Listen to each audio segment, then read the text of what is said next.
Welcome back to my channel. আজকে আমার খালতো ভাই পুকুরতে একটি রুই মাছ ধরেছে, সেটা আজকে আপনাদের সাথে শেয়ার করব। খালতো ভাইয়ের একটা রুই মাছ ধরে নিয়েছে। দেখেন রুই মাছটা কত বড় হয়েছে। ক্যামেরা ভালো করে দেখা যাচ্ছে না, ছোট দেখা যাচ্ছে।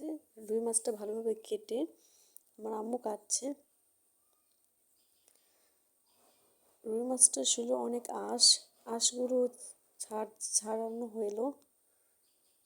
মাছগুলো কাটা হয়ে গেছে।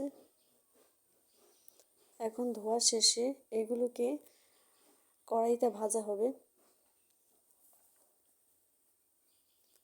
কড়াই তেল দিয়েছে, এখন তেলটা গরম হলেই মাছটি দিয়ে দিবে।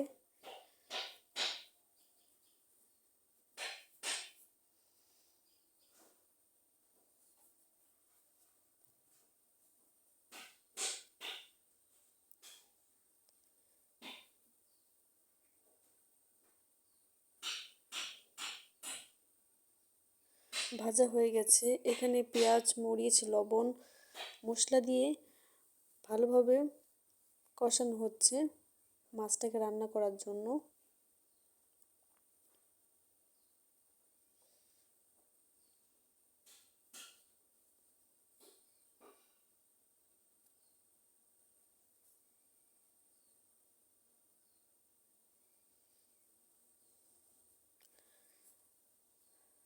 যত কষাবেন মশলা তত রান্না ভালো হবে, খেতেও ভালো লাগবে। তাই মশলাগুলো ভালোভাবে কষানো হচ্ছে এখানে।